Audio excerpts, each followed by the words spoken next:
Hello guys, आज हम daily lesson plan बनाएंगे जिसमें हमारा विषय है भूगोल, कक्षा 8th और समय होगा 30 मिनट। आज का हमारा प्रकरण होगा मृदा। प्रकरण हमेशा रेखांकित किया जाता है। पहले होंगे हमारे सामान्य उद्देश्य। सामान्य उद्देश्य सामान्यतः शिक्षक के लिए होते हैं। तो आज के सामान्य उद्देश्य होंगे विद्यार्थियों को प्राकृतिक संसाधनों का ज्ञान प्रदान करना, विद्यार्थियों को पर्यावरण एवं जलवायु परिस्थितियों का मानव जीवन में प्रभाव का ज्ञान प्रदान करना, विद्यार्थियों को पृथ्वी के विभिन्न भागों के मानव बसाव का ज्ञान प्रदान करना, विद्यार्थियों को प्राकृतिक व सामाजिक वातावरण का ज्ञान प्रदान करना, छात्रों को भौगोलिक सिद्धांतों का ज्ञान प्रदान करना, विद्यार्थियों में विचार, तर्क, जिज्ञासा, सृजनात्मकता का विकास करना, छात्रों में वैज्ञानिक दृष्टिकोण विकसित करना। फिर होंगे विशिष्ट उद्देश्य। विशिष्ट उद्देश्य छात्रों के लिए होते हैं, जिसमें पहला होगा ज्ञानात्मक उद्देश्य। विद्यार्थी मृदा से संबंधित तथ्यों का प्रत्यास्मरण कर सकेंगे। फिर होगा अवबोधात्मक उद्देश्य। विद्यार्थी मृदा से संबंधित तथ्यों का वर्णन कर सकेंगे। फिर होगा अभिरुच्यात्मक उद्देश्य। विद्यार्थी मृदा से संबंधित तथ्यों के अध्ययन में रुचि उत्पन्न कर सकेंगे। अभिवृत्त्यात्मक उद्देश्य। विद्यार्थी मृदा से संबंधित तथ्यों के प्रति सकारात्मक दृष्टिकोण विकसित कर सकेंगे। कौशलात्मक उद्देश्य।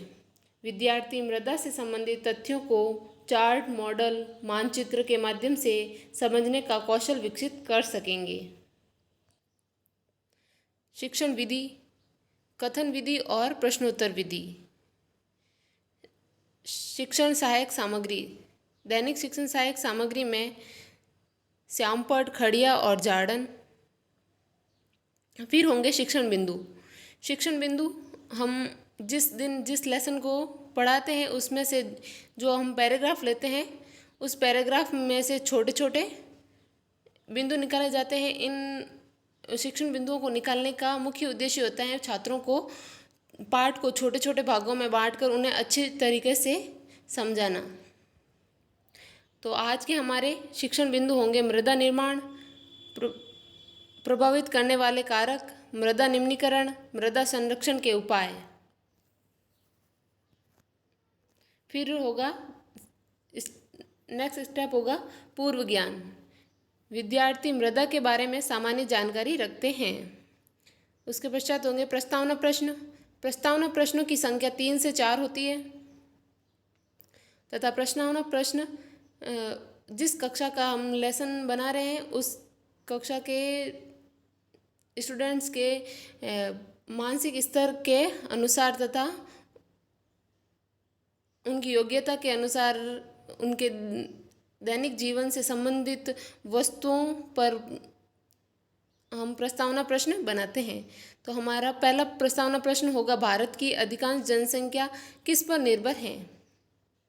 तो छात्र उत्तर देंगे कृषि। तो हमारा दूसरा प्रश्न इसी उत्तर से प्रारंभ होगा। तो दूसरा प्रश्न होगा कृषि कार्य कौन करता है। छात्र उत्तर देंगे किसान। तो हमारा तीसरा प्रश्न किसान से स्टार्ट होगा। किसान को कृषि के लिए किन किन वस्तुओं की आवश्यकता होती है। तो छात्र उत्तर देंगे मृदा, भूमि, जल इत्यादि। तो हमारा चौथा प्रश्न होगा भारत में पाई जाने वाली मृदा के बारे में आप क्या जानते हैं, जिसमें बच्चे निरुत्तर हो जाएंगे तथा हम अपना उद्देश्य कथन कहते हुए अपना लेसन प्रारंभ करेंगे। उद्देश्य कथन होगा विद्यार्थियों, आज हम मृदा के बारे में विस्तृत अध्ययन करेंगे। उसके पश्चात होगा प्रस्तुतिकरण। इधर होगा अध्ययन, अध्यापन, संस्तुतियाँ तथा श्यामपट्ट सार। पहले हम अपना पहला शिक्षण बिंदु लेंगे मृदा निर्माण, जिस पर विकासात्मक प्रश्न बनाएंगे। विकासात्मक प्रश्नों की संख्या भी 4 से 5 रखी जाती है। इसमें भी हम इस प्रकार के प्रश्न बनाएंगे जिसमें से पहले प्रश्न के उत्तर से दूसरा प्रश्न तथा दूसरे प्रश्न के उत्तर से तीसरा प्रश्न प्रारंभ हो। इस प्रकार हम अपने मुख्य शिक्षण बिंदु तक पहुंचते हैं। तो इसमें पहला प्रश्न होगा हमारा, पृथ्वी पर कितने मंडल हैं? छात्र उत्तर देंगे 3 मंडल। तीनों मंडलों के नाम बताइए। तो छात्र उत्तर देंगे स्थल मंडल, जल मंडल और वायुमंडल। तो भूमि की सबसे ऊपरी परत को क्या कहते हैं? तो छात्र उत्तर देंगे मृदा। मृदा निर्माण से कैसे होता है? जिसमें बच्चे निरुत्तर हो जाएंगे तथा हम अपना अध्यापन कथन करते हुए अपना लेसन प्रेजेंट करेंगे, जिसमें छात्र अध्यापक उस पैराग्राफ को पढ़ेगा तथा बच्चों को समझाएगा। पृथ्वी के पृष्ठ पर दानेदार कणों के आवरण की परत मृदा कहलाती है। यह भूमि से निकटता से जुड़ी हुई है। स्थल रूप के प्रकार को निर्धारित करते हैं। मृदा का निर्माण चट्टानों से प्राप्त खनिजों और जैव पदार्थ तथा भूमि पर पाए जाने वाले खनिजों से होता है। यह अपक्षय की प्रक्रिया के माध्यम से बनती है। खनिज तथा जैव पदार्थों का सही मिश्रण मृदा को उपजाऊ बनाता है। इसमें से जो इम्पोर्टेंट लाइन होगी उसको हम श्यामपट्ट सार के रूप में लिखेंगे। मृदा का निर्माण अपक्षय प्रक्रिया के माध्यम से होता है। फिर हमारा दूसरा शिक्षण बिंदु होगा प्रभावित करने वाले कारक, जिस पर हम विकासात्मक प्रश्न बनाएंगे। तलवार किस धातु से बनी होती है? छात्र उत्तर देंगे लोहे। लोहा, तांबा व पीतल क्या है? छात्र उत्तर देंगे धातु या खनिज। चट्टानों और खनिजों के द्वारा किसका निर्माण होता है? छात्र उत्तर देंगे मृदा निर्माण। मृदा निर्माण को कौन कौन से कारक प्रभावित करते हैं? जिसमें छात्र निरुत्तर हो जाएंगे तथा हम अपना अध्यापन कथन करेंगे। जलवायु, तापमान, वर्षा, अपक्षय और हुमस निर्माण की दर को प्रभावित करते हैं। समय मृदा परिच्छेदिका की मोटाई को निश्चित करती है। वनस्पति प्राणी जात और सूक्ष्म जीव हुमस निर्माण की दर को प्रभावित करते हैं। ऊंचावच और ढाल मृदा के संचय को निर्धारित करते हैं। जिसमें से एक इम्पोर्टेंट लाइन को हम श्यामपट्ट सार के रूप में लिखेंगे। खनिजों और जैव पदार्थों का सही मिश्रण मृदा को उपजाऊ बनाता है। अब हमारा तीसरा शिक्षण बिंदु होगा मृदा निम्नीकरण, जिस पर विकासात्मक प्रश्न होंगे। फसलों पर किसका छिड़काव किया जाता है? छात्र उत्तर देंगे कीटनाशक। कीटनाशकों के उपयोग से मृदा पर क्या प्रभाव पड़ता है? छात्र उत्तर देंगे मृदा की गुणवत्ता कम हो जाती है। मृदा के गुणों में कमी को क्या कहते हैं? छात्र उत्तर देंगे मृदा निम्नीकरण। मृदा निम्नीकरण किसे कहते हैं? जिसमें छात्र निरुत्तर हो जाएंगे तथा हम अपना अध्यापन कथन करेंगे।